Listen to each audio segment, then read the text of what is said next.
bomb is now online.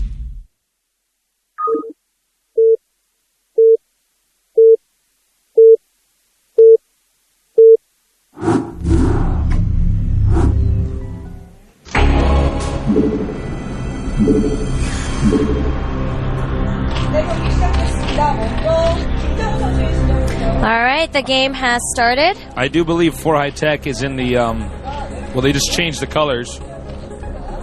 I believe he was at the top. We'll find out, though. They'll bring up the Ubzu in just a minute here. All right. Many people have been asking what those stats in the beginning mean with the little red bars. First off, the people who give the stats is actually just done by the commentators. Not us, but the Korean commentators. They just kind of got together and decided to give stats. Basically, it breaks down to how well they attack, their attacking ability, their defensive ability, their agility, basically their APM, things like that, how well they micro, how well they have operation on the entire game. Oh, before I hold that thought, there's 4 High Tech at 31% and EffOrt at 69%. All right, so EffOrt is given, I guess, the favorite to win.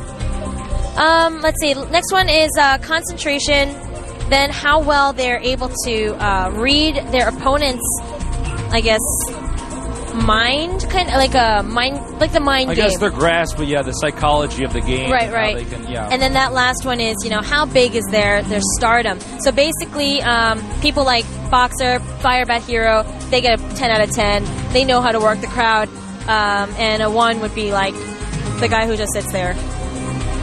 We know some of them in pro games. Yes, we do. Now, note that EffOrt's going to go for the very fast gas. Now, this could be just advantageous because the Overlord positioning here is going to scout that gas right away. Actually, they're both going for the fast gas. This is a bit interesting. So, in this game, we're going to see players doing the same builds rather than, 2 different builds in the mirror matchup, and then we see how those builds splash against each other.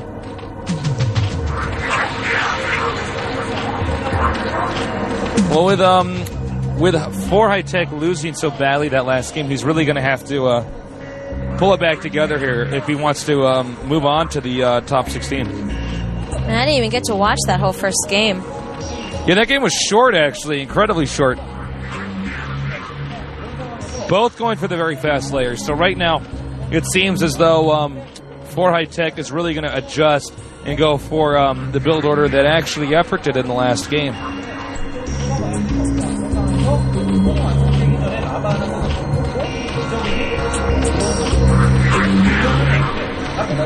All right, the Zerlings are out now for both of these guys. Now, what they really want is not actually mass Zerlings. They're really going for the mass Mutalisks. The Zerlings that you're seeing here are purely for defense, although we may see, as you can see here, they're moving out here. He may try to force his opponent to make some extra Zerlings here, and then back up and try to squeeze out an extra drone.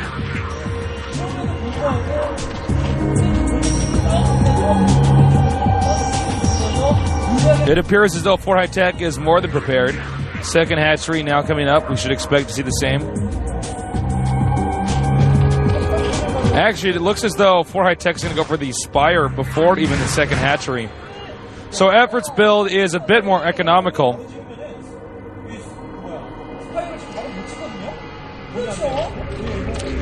And there's the Spire now. Now, again, it's really going to come down to micro here, although bear in mind, 4 High Tech will have his Mutalisk out a little bit earlier. His economy will not be as strong.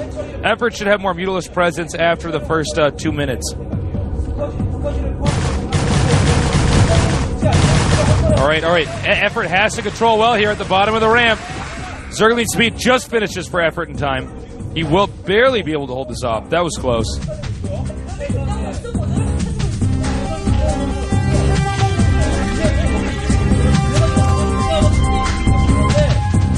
All right, the Spire almost finished here. Meanwhile, the other Spire, close, but not quite as close.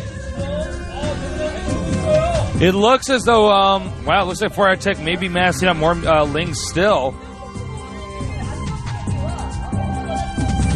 Nobody has any Mutas Morphe just yet. We can see that already. A lot more Zerlings coming down here. Looks like EffOrt is not getting any more Zerlings, or at least we don't see it yet. He may try to break now. He's going for it. Looks like EffOrt has the better concave, though. EffOrt indeed does. Oh. That's really going to hurt. Only 3 Mutalisks on the way here. A lot more Zerglings are going to be out here. It looks as though EffOrt's going to move right in here and go for the attack. There's going to be 6 Mutas versus 3. I think 4 High Tech is going to lose this as well.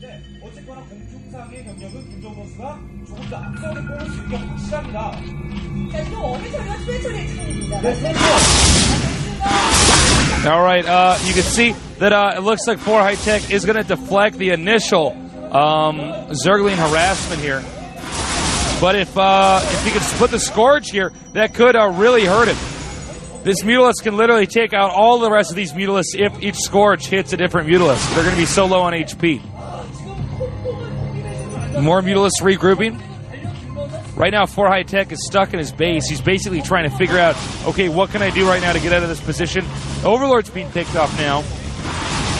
That's really going to hurt.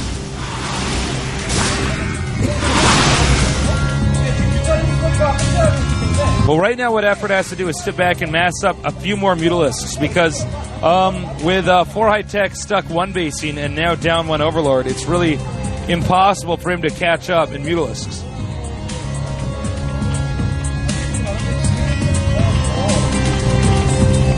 Okay, second hatchery is now on the way for 4 High Tech, excuse me. EffOrt playing very safe here. He's going to move out now. That's his lucky number. Look at that split of Scourge. He wants to make sure that no Mutas are going to counterattack from the north into his main while he's moving out. Brilliant control here. Snipes 1 drone. And this is where it's going to get bad. This is where it really gets ugly. Look at that micro there. He's on the run. He's getting cleaned up. Now he just has sniped the Scourge. He does, actually does not snipe the Scourge, but he's still ahead in the Muta count. You can see 4 High Tech is on the run. Mutas are getting cleaned up here. That's going to be the killing blow. Wow. Expect GG any second. Short and simple. Nothing that 4 High Tech can do. There you go. There's the GG. Damn. That's that. That's that. Well, wow. He showed him. All right. That so was pretty simple. That was pretty simple. Yeah. I guess DJ is right in choosing this guy to be their next Zerg player. You know, their next Zerg. He's the future. He's the future of CJ Zerg.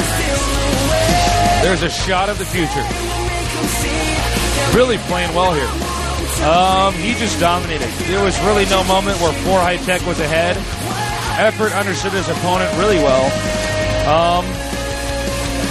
Even in the very end, you know, when he was really ahead, he still flew in there with his Scourge at the top right side of the map. He wanted to double check for any counterattacks. That's where the Zerg player would hide the Mutalisks. Then he just moved his entire fleet over there and picked him off. I mean, it was pretty simple. I'm wondering, being that they are in the same house, do you think they practiced each other for this? Like, do you think I don't know. It actually gave one or the other an edge because they know how they play? Yeah, they must know each other's styles pretty well. So that's a good question. I don't know. Maybe you can ask him.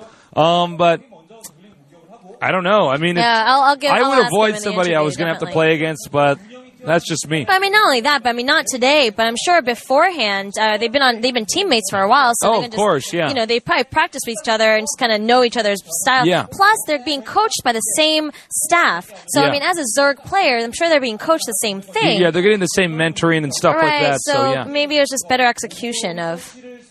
Maybe, but I mean, he played pretty damn well. I got to hand it to him. Yeah. Well, this is going to be a big match coming up here. Savior versus Pretty. Pretty, of course, also known as Free. Yeah. And I mean, I know Free is kind of shaken up because of yesterday. Yeah. If you guys don't know, look it up because I don't want to ruin anything. No spoilers. No spoilers. But well, we're gonna go for a minute, but don't go anywhere.